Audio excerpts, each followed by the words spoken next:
ગુજરાતમાં સતત crime rate વધી રહ્યો છે। લોકોમાં એક કાયદો અને વ્યવસ્થાનો ડર નથી રહ્યો કે અમે કોઈ પણ જો ગુનો આચરીશું તો એના પાછળની અમને શું સજા આપવામાં આવશે, કેટલી મોટી સજા ફટકારવામાં આવશે, એ રીતનો કોઈ ડર જે છે તે લોકોમાં નથી જોવા મળી રહ્યો, અસામાજિક તત્વોમાં નથી જોવા મળી રહ્યો।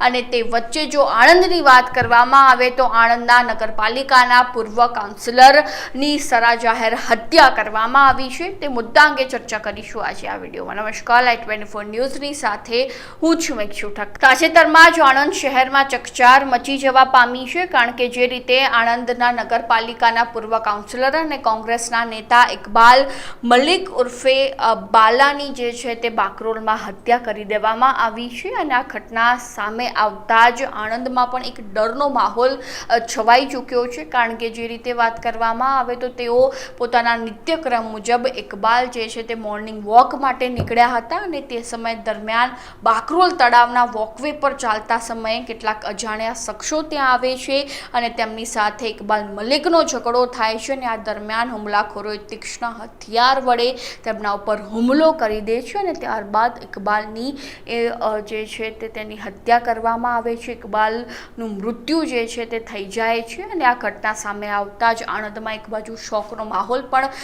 છવાઈ ચૂક્યો છે। તેમના પરિવારમાં જે ક્યાંક ને ક્યાંક અત્યંત શોકનો માહોલ જોવા મળી રહ્યો છે। જો આપણે કેટલાક એ દ્રશ્યો જોઈએ તો આપણને પણ અત્યંત દુઃખ થાય। તેમના પરિવારજનો જે ચોધાર આંસુએ રડી રહ્યા છે અને એક અત્યંત દુઃખનો માહોલ ઇકબાલના પરિવારમાં જોવા મળી રહ્યો છે। પરંતુ બીજી બાજુ જો વાત કરવામાં આવે તો સૌથી મોટો પ્રશ્ન એ ઉઠી રહ્યો છે કે આવી રીતે એ અજાણ્યા શખ્સો કોણ હતા જે કોંગ્રેસ નેતા ઇકબાલ મલિક પાસે જાય છે, ઝઘડો થાય છે, ત્યારબાદ આવી રીતે સરા જાહેર તેમની હત્યા કરવામાં આવે છે। શું કોંગ્રેસ નેતા ઇકબાલ એ શખ્સોને જાણતા હતા?